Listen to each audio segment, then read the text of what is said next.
So I've seen Guardians of the Galaxy Volume 3 4 times now in theaters, and each time I have just been blown away by this movie. I want to start by saying that it's pretty hard to really impress me nowadays when it comes to movies, and especially an MCU movie, just based on the recent track record they've had. But this movie is a masterpiece. But today I want to highlight one particular part that really stood out to me, which is just the opening sequence. Now, James Gunn set a very high standard for his opening sequences in his Guardians of the Galaxy trilogy, so I went into this movie with a very high expectation. In this video, I'm going to break down the first 4 minutes of the movie into a few different sections and talk about why I believe that this is the best opening sequence in the entirety of the MCU. 12%?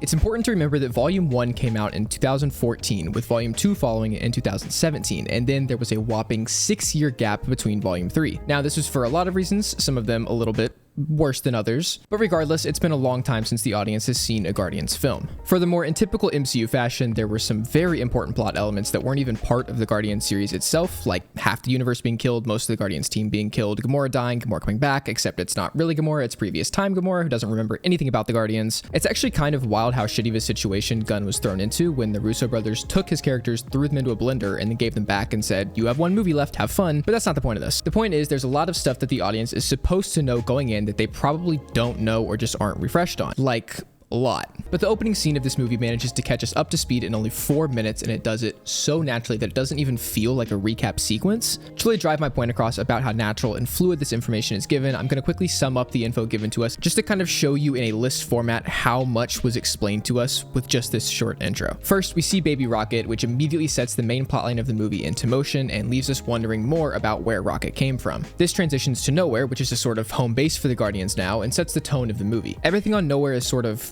grimy, even Rocket's nose in the opening shot, and everything about this environment reinforces the same themes. The clothing worn by the characters, even the background extras, the rubble on the ground, buildings being actively put together. It builds Nowhere as a new home in the early stages of being created, which is a stark contrast to the previous 2 volumes where we've seen immediate actions and immediate stakes. Things have settled down since the events of Avengers Endgame, and the Guardians are attempting to get used to the new norm. It places a Chekhov's gun, and an amazing one at that, by reminding us of Drax's refusal to dance. This has been mentioned before multiple times, and this reminder helps to eventually add to the emotion of the closing scene. Rocket singing along to the lyrics of Creep reminds us of his trauma, which ends up being the main plot of the movie. I'll go more in depth about the song choice later, but I wanted to mention how it serves as a reminder to his previous scene where he briefly discusses his past, since the audience could have easily forgotten about his outburst in Volume 1, which also happened to be on Nowhere, fun fact. Anyway, this refresher brings Rocket's trauma back up to the surface if you're paying attention, and then from there, obviously the movie takes that trauma and expands on it. We see the current state of Groot, which is important since a lot of people didn't watch the holiday special, meaning the last time they saw him was in Avengers Endgame when he was like teenager version of Groot. Next, we see Peter drunk to the point where he can't even stand, showing us his state after what happened with Gamora. This also serves as a reminder of Gamora's situation in general, since some people may have forgotten that Gamora doesn't have her memories of the Guardians. We never got to see Peter's reaction to this news in Avengers Endgame, so this scene just shows us how terribly he's taken that news. Another Chekhov's gun that gets reinforced, one that's been present since Volume 1 of Rocket saying, I'm not a damn raccoon. The payoff of this ending up being one of the most emotionally charged scenes I have ever watched from the MCU, or even just in general.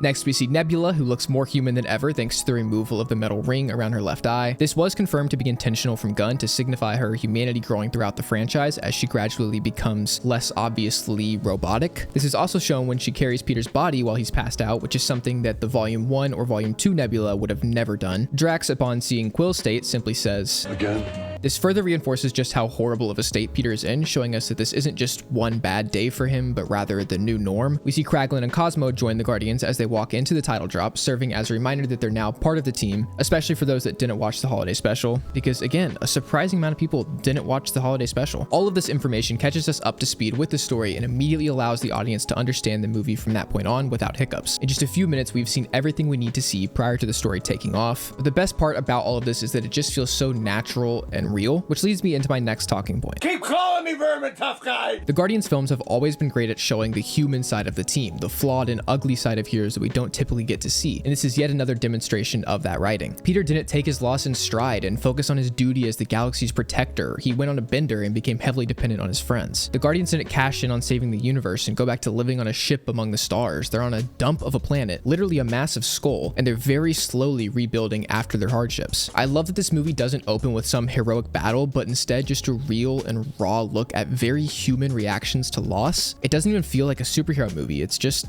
depressing. The Guardians are in the worst state that they've ever been in, and without their leader, they don't know what to do or how to be a team. The tone that these first 4 minutes set is dejected and unmotivated. The contrast between Volume 2's opening and Volume 3's is shocking, and it shows that the team has regressed since then. It's very, very rare that we see movie heroes become worse versions of themselves in the next installment, and it's things like this that makes the Guardians of the Galaxy trilogy stand out to me. Instead of building up the relationships and competence, they've done just the opposite. These characters went through hell and back, and instead of coming out stronger, they've collapsed under the pressure and they're a shell of what they used to be. This tone builds the framework for an emotional gunshot of a movie, and it immediately puts you in the Guardians' shoes, causing you to feel some fraction of what the team themselves are feeling. It's really just brilliant writing, and the amount of emotion conveyed in this short sequence is incredible. I'm finishing this so we can listen to tunes while we work. Guardians of the Galaxy comes with a strong reputation for having amazing soundtracks. It's a huge part of the movies at this point. With this reputation comes very high expectations, especially for the opening and closing sequences. This opening song choice carried a lot of weight, and James Gunn chose perfectly. The main character of this movie is Rocket, and you can immediately tell since he's the main element for most of the opening sequence, but along with him being visually important in these scenes, the song choice ties directly to him. Sure, you could argue that the song applies to each of the Guardians since they're all misfits, that's sort of the point of the Guardians, but Rocket's connection to this song is much deeper. The song in the intro is Creep by Radiohead, and if you pay attention to the lyrics, it's pretty clear why it was chosen.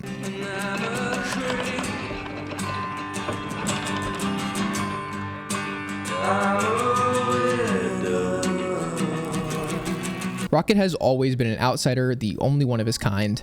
Ain't no thing like me except me. So it's easy to see why he feels so alienated from other people. When he sings along to the song about how he's a creep and a weirdo, it's a reflection of what he really feels like every day. Moving on to the next lyrics, this gets a little less on the nose, but still is directly related if you really pay attention. I don't care if it hurts. I wanna have control. This line covers Rocket's need for control despite the consequences or pain it might cause, which we've seen very clearly in the past. The best example that comes to mind is when Rocket fights Peter for control of his ship while going through the quantum asteroid field in Volume 2. Because of this, the Guardians end up crashing, heavily damaging their ship, which leads to the team being separated and then Rocket being captured by the Ravagers. His need for control is desperate to the point of self-sabotage, so this specific line makes a lot of sense when you look at it from his perspective. Moving on. I want a perfect body. The song touches on Rocket's self-consciousness when it comes to his heavily modified body, which the Guardians franchise has touched on before, most notably in the scene on Nowhere from Volume 1. In this scene, Rocket has an outburst shouting, I didn't ask to get made. I didn't ask to be torn apart and put back together over and over and turned into some little monster. His self-hatred due to the constant reminders of his past are clear, and he carries those reminders as a literal and physical part of him every day. If you wanted to get even deeper, you could also interpret the last lines of this sequence, "She's running out again," to be about Gamora leaving the rest of the Guardians, but that might be reaching a little too far, so I'm not going to get into that. But overall, kicking off the movie with this song helps to reinforce the tone being much more depressing and full of grief than the previous volumes, while also giving us a direct look at how Rocket feels and thinks due to the experiences in his past, which sets off the main plotline of the movie with Rocket's terrible injury and disturbing flashbacks. The song fits so well, and despite what a lot of people say about it being overused or too on the nose, I can't think of any better match for this sequence. Overall, this opening is a masterclass of how to write a movie's intro, especially with the hand that James Gunn was dealt. Even after the initial hype died down for my first watch, and then my next 3 watches, I still hold my opinion that Guardians of the Galaxy Volume 3 is the best MCU film, and it's one of my favorite films that I've ever seen. It feels crazy to say that about a Marvel movie since they're typically pretty surface level entertainment with not much more than that, but here we are. I hope you enjoyed this analysis of the opening sequence. I've watched a lot of video essays about this movie recently, but I hadn't seen any focused solely on the intro, which really stood out to me. So I hope this video did it justice. If you think so, feel free to drop a sub and go watch Guardians 3 again in theaters while you still can. You picked a pretty set.